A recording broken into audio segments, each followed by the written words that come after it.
भाइयों को राम राम, जय हिंद दोस्तों। नॉलेज ऑफ डिफेंस चैनल के अंदर आप सभी का हार्दिक स्वागत है। दोस्तों, general knowledge part 5 Agniveer, GD, clerk, nursing stand and tradesman सभी पदों के लिए है और इसमें टॉप 30 क्वेश्चन है दोस्तों, और सिर्फ आंसर और क्वेश्चन ही दिया है मैंने आप लोगों के टाइम को देखते हुए, और जल्दी से जल्दी कोर्स को पूरा करा सकूँ, पूरे पार्ट क्लियर करा सकूँ इसके लिए।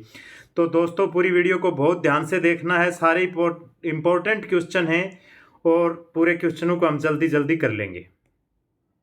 आज हौसलों की उड़ान भरने के लिए आपके लिए मोटिवेशनल जो कोड है, यूं जमीन पर बैठकर क्यों आसमान देखता है, यूं जमीन पर बैठकर क्यों आसमान देखता है, पंखों को खोल जमाना सिर्फ उड़ान देखता है।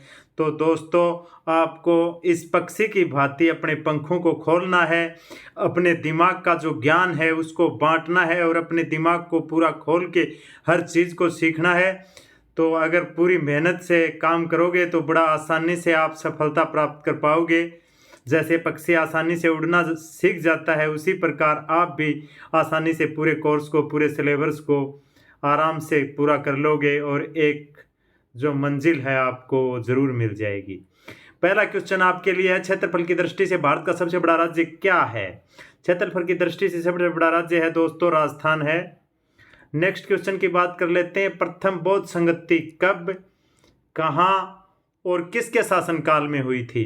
तो दोस्तों 483 ईसा पूर्व में हुई थी, और ये जो हुई थी ये राजगृह में हुई और अजात शत्रु के शासनकाल में हुई थी। शासक कौन था उस समय? शासक जो था वो था अजात शत्रु, आपको याद रखना है।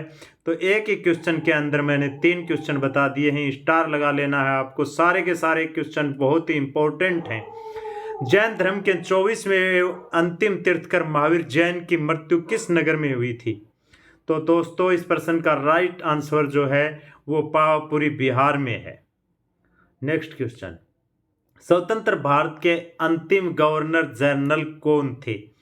तो दोस्तों, स्वतंत्र भारत के अंतिम गवर्नर जनरल जो थे वो श्री राजगोपालाचारी थे। ठीक है दोस्तों, श्री राजगोपालाचारी काफी बार एग्जाम में आया हुआ क्वेश्चन है दोस्तों। किस गवर्नर जनरल के शासनकाल के दौरान भारत में डाक टिकट की शुरुआत हुई थी।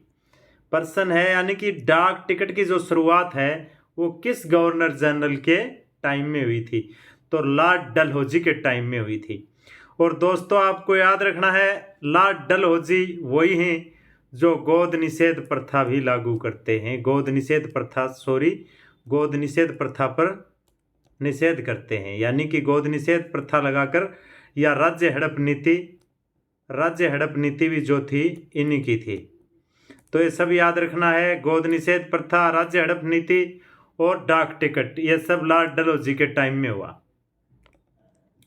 किस वंश के शासकों ने महाराष्ट्र में स्थित एलिफेंटा की गुफाओं का निर्माण करवाया था। महाराष्ट्र में स्थित जो एलिफेंटा की गुफाओं का निर्माण किसने करवाया था। तो राष्ट्रकूटों ने करवाया था। याद रखना है आपको, राष्ट्रकूट या राष्ट्रकूटों ने। ठीक है, नेक्स्ट क्वेश्चन की बात कर लेते हैं, भारत के पहले परमाणु रिएक्टर का नाम क्या है। काफी बार एग्जाम में आया हुआ है, अप्सरा या अप्सारा। ठीक है, याद रखना, बहुत इंपॉर्टेंट क्वेश्चन है ये भी। नेक्स्ट क्वेश्चन की बात कर लेते हैं, भारत का पहला कृत्रिम उपग्रह कौन सा। कृत्रिम उपग्रह जो है इसकी चर्चा है तो स्पुतनिक प्रथम। और भारत का पहला उपग्रह पूछे तो आपको पता ही, आर्यभट्ट, जो पहले बता चुका हूं मैं आप लोगों को। प्रथम भारतीय अंतरिक्ष यात्री कौन थे। तो प्रथम भारतीय अंतरिक्ष यात्री राकेश शर्मा थे, और भारतीय अंतरिक्ष यात्री थे, और 1984 के अंदर इन्होंने अंतरिक्ष यात्रा की थी। और इस समय प्रधानमंत्री जो थी श्रीमती इंदिरा गांधी थी। ठीक है, श्रीमती इंदिरा गांधी के टाइम में हुआ था। तो याद रखना दोस्तों, राकेश शर्मा जो हैं वो अंतरिक्ष यात्री हैं पहले, और 1984 में अंतरिक्ष यात्रा की थी इन्होंने। नेक्स्ट क्वेश्चन की चर्चा कर रहे हैं हम, पृथ्वी अपनी धुरी पर कितने डिग्री के कोण पर झुकी हुई है। बहुत इंपॉर्टेंट क्वेश्चन है, काफी एग्जामों में आता है। 23.5 डिग्री पर झुकी हुई है दोस्तों। पृथ्वी अपनी धुरी पर किस दिशा में घूमती है। किस दिशा में घूमती है, याद रखना, पश्चिम से पूर्व की ओर घूमती है, पश्चिम से पूर्व। भारत का वह मुगल बादशाह जिसने 15 वर्ष निर्वासित होकर गुजारे थे। यानी कि निर्वासित जीवन, ये थोड़ा सा यहाँ पे गलत हो गया है, निर्वाचित नहीं है, निर्वासित है, निर्वासित। ठीक है दोस्तों, याद रखना है, निर्वासित है। और निर्वासित होकर 15 साल जीवन गुजारा था, वो थे हुमायूं। यानी कि सबसे पहले क्या होता है, बाबर आता है। ठीक है, और बाबर के हुमायूं, और हुमायूं के अकबर, और अकबर के जहांगीर, और जहांगीर के शाहजहां, शाहजहां। तो अब दोस्तों ज़्यादा टाइम नहीं लूँगा। सबसे पहले मुगल काल की नींव जो रखता है वो बाबर रखता है। और बाबर ने एक अच्छा राज्य इनको दिया था, लेकिन हुमायूं जो थे वो रंगरेलियों मनाने में मस्त रहते थे। और हुमायूं ने अपना राज्य खो दिया। क्यों? कि बाबर की सेना में एक सेनापति होता है शेरशाह सूरी, और शेरशाह सूरी जो था वो बाबर का सेनापति था, और हुमायूं भी सेनापति था। अब आप ये कहोगे कि दोनों सेनापति कैसे हुए? इसकी सेना में कई सेनापति थे, बाबर की सेना में। और ये जो युद्ध लड़ता था बाबर, वो तगलुकनुमा पद्धति से लड़ता था। और तगलुकनुमा पद्धति में बता देता हूँ दोस्तों आपको, यानी कि यहाँ पे अगर दुश्मन है तो एक तो होता है राइट कवर और एक होता है लेफ्ट कवर, और ये है फ्रंट। यानी कि फ्रंट में कौन हो गया? दुश्मन हो गया। और सामने कौन हो गई? सेना हो गई बाबर की। तो राइट और लेफ्ट से इसको दो सेनापतियों की जरूरत होती थी, लेफ्ट और राइट की, और सामने से सेना खुद लेकर रिजर्व का इस्तेमाल भी करता था। और रिजर्व में खुद क्या है कि सेना पे टूट पड़ता था और युद्ध को जिहाद का नाम देता था बाबर। बाबर जो था युद्ध को जिहाद का नाम देता था, तगलुकनुमा पद्धति से युद्ध लड़ता था। और दोस्तों याद रखना है, भारत के अंदर पहली बार तोपखाने का इस्तेमाल करने वाला अगर शासक है तो वो बाबर है। बाबर से पैदा होता है हुमायूं। हुमायूं के बारे में एक कहावत है कि हुमायूं ठोकरें खाते हुए अपनी लाइफ में आया था, और ठोकरें या लड़खड़ाते हुए अपनी ज़िंदगी से चला गया। सीढ़ियों से लड़खड़ाते हुए इनकी मृत्यु हो गई थी। और शेरशाह सूरी के बारे में बाबर ने पहले ही बोल दिया था कि इस बालक के चेहरे से स्पष्ट प्रतीत हो रहा है कि एक दिन ये राजा बनेगा। और राजा महाराजा हर बात अपने बच्चों को इशारों में ही बताते थे, और उन्होंने बता दिया था कि ये एक दिन राजा बनेगा, लेकिन हुमायूं फिर भी नहीं समझ पाए। और ज्येष्ठ बाबर के मरने के बाद में उन्होंने चौसा के युद्ध में और गिरी सुमेल के युद्ध में हुमायूं को बुरी तरह से हराया। और हुमायूं दर दर की ठोकरें खाते हुए अमरकोट पहुंचता है। अमरकोट में किसी के यहाँ पर शरण लेता है। अमरकोट में ही 1942 के अंदर दोस्तों बेगम हमीदा बानो के गजब से अकबर का जन्म होता है। अकबर का जन्म जो है वो बेगम हमीदा बानो के गर्भ से होता है, और वो अमरकोट के अंदर होता है 1942 के अंदर। तो आपको सारी की सारी स्टोरी मैंने जल्दी जल्दी बता दी है। नेक्स्ट क्वेश्चन पे चलते हैं। भारत का कौन सा राज्य चाय उत्पादन के लिए जाना जाता है? तो दोस्तों चाय उत्पादन के लिए असम है। और असम में भी अगर डिस्ट्रिक्ट की बात करें तो डिस्ट्रिक्ट जो है, ज़िला जो है वो दार्जिलिंग जो है, दार्जिलिंग की चाय जो है वो फेमस है। याद रखना है, दार्जिलिंग, दार्जिलिंग की जो चाय है वो फेमस है दोस्तों, याद रखना। असम के अंदर जापान की राजधानी क्या है? जापान की राजधानी दोस्तों टोक्यो है। और काफ़ी बार कुछ पूछा गया क्वेश्चन है, स्टार लगा लेना है आपको। येन जो है जापान की मुद्रा है। करेक्ट। नेक्स्ट क्वेश्चन की चर्चा करते हैं। वन अनुसंधान संस्थान कहाँ पे है? तो दोस्तों वन अनुसंधान संस्थान जो है वो देहरादून के अंदर है। नेक्स्ट क्वेश्चन, भारत में हरित क्रांति के जन्मदाता कौन है? बहुत इंपॉर्टेंट क्वेश्चन है दोस्तों। एम.एस. स्वामीनाथन सही उत्तर है। हरित क्रांति के जन्मदाता एम.एस. स्वामीनाथन। भारत की पहली महिला कैबिनेट मंत्री कौन थी? तो भारत की पहली महिला कैबिनेट मंत्री जो थी वो राजकुमारी अमृता कौर हैं। ओके दोस्तों। नेक्स्ट क्वेश्चन, भारत में सर्वाधिक दूध देने वाली बकरी की नस्ल है? तो जमनापुरी है। ठीक है। नेक्स्ट क्वेश्चन, भगवान बुद्ध का कुल क्या है? भगवान बुद्ध जो हैं वो कौन से कुल से संबंधित हैं? अगर पूछा जाता है तो आपको बता देना है, राइट आंसर होगा शाक्य कुल से संबंधित हैं दोस्तों। ये बहुत बार आया है ये भी एग्जाम के अंदर। प्रसिद्ध नाटक शकुंतला के लेखक कौन है? शकुंतला या शकुंतलम, एक ही बात है,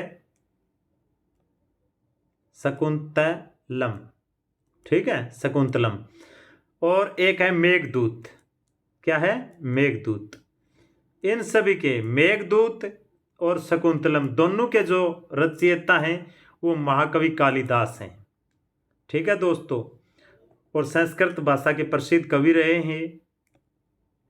गोवा को पुर्तगाल से कब आज़ाद कराया गया? दोस्तों गोवा को पुर्तगाल से 1964 में आज़ाद कराया। शिक्षक दिवस कब मनाया जाता है? काफ़ी बार एग्जामों में पूछा जाता है, 5 सितंबर को शिक्षक दिवस मनाया जाता है।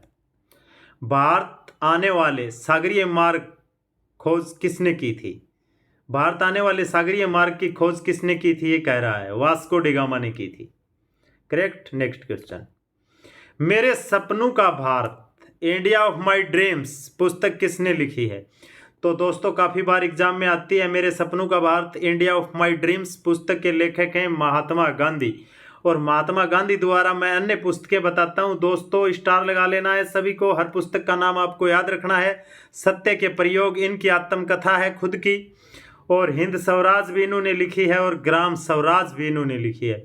तो दोस्तों गांधी जी की मैंने सभी पुस्तकें क्लियर कर दी हैं आपने, और सभी आंदोलन भी मैं क्लियर कर चुका हूं। 1917 ये चंपारण बिहार के अंदर चलाते हैं, 1920 के अंदर ये असहयोग आंदोलन चलाते हैं, 1922 में चोरी चोरा कांड की घटना के कारण असहयोग आंदोलन स्थगित कर देते हैं, 1930 में सविनय अवज्ञा आंदोलन, दांडी यात्रा, नमक कर कानून, ओके, और 1942 में ये भारत छोड़ो आंदोलन चलाते हैं।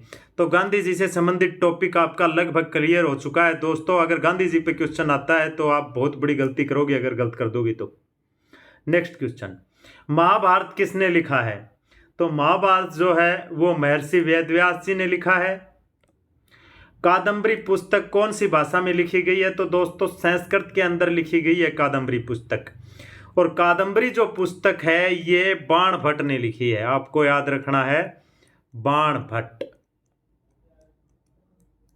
ओके, बाण भट्ट ने लिखी है। और बाण भट्ट जो हैं ये हर्षवर्धन के दरबारी कवि थे। हर्षवर्धन के क्या थे? दरबारी कवि थे, याद रखना दोस्तों, हर्षवर्धन के दरबारी कवि थे। तो यानी कि कादम्बरी से रिलेटेड जो भी कॉन्सेप्ट है मैंने क्लियर कर दिया है। नेक्स्ट क्वेश्चन, यदि राष्ट्रपति का पद खाली है तो उसे कितनी अवधि के अंदर भरना आवश्यक है? तो दोस्तों कम से कम 6 महीने की अवधि के अंदर उसको भरना आवश्यक है। भारत के प्रथम उपराष्ट्रपति कौन थे? दोस्तों इस क्वेश्चन को आपको मुझे कमेंट करके बताना है, और नेक्स्ट वीडियो में नहीं बता पाते हो तो मैं इसका आंसर दे दूंगा, लेकिन जितने लोग वीडियो देखते हैं मुझे कमेंट करके इस प्रश्न का आंसर ज़रूर बताएं ताकि मुझे पता चले कि मेरे स्टूडेंट कितनी रुचि ले रहे हैं। नेक्स्ट क्वेश्चन की बात करते हैं, भारत में सबसे लंबा रेलवे जोन कौन सा है?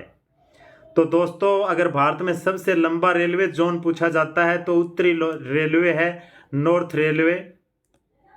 योजना आयोग का नाम बदलकर नीति आयोग कब रखा गया दोस्तों? तो 1 जनवरी 2015 से योजना आयोग का नाम बदलकर नीति आयोग रख दिया गया। अगर आपको योजना आयोग की स्थापना पूछ ली जाती है, योजना आयोग की स्थापना तो 1950 में होती है, आपको याद रखना है योजना आयोग की स्थापना। और नीति आयोग नाम बदलकर 1 जनवरी 2015 को करते हैं, और प्रधानमंत्री नरेंद्र मोदी करते हैं। कौन करते हैं? प्रधानमंत्री मोदी जी करते हैं। और साथ में इसको याद रखना है, योजना आयोग का जो अध्यक्ष होता है वो प्रधानमंत्री होता है। याद रखना दोस्तों योजना आयोग का अध्यक्ष कौन होता है? 4 ऑप्शन दे देंगे तो डाउट में नहीं जाना है। योजना आयोग का जो अध्यक्ष है या नीति आयोग का जो अध्यक्ष है वो प्रधानमंत्री ही होता है। तो आपके टॉप 30 क्वेश्चन थे, बहुत ही जल्दी से कराए हैं और आपके समय की बचत को देखते हुए कराए हैं दोस्तों। पूरे क्वेश्चन बहुत ध्यान से देखते रहना है, वीडियो को 2-3 बार रिपीट कर लेना है ताकि आपको सभी क्वेश्चन याद रहें दोस्तों। वीडियो को अधिक से अधिक शेयर जरूर करें।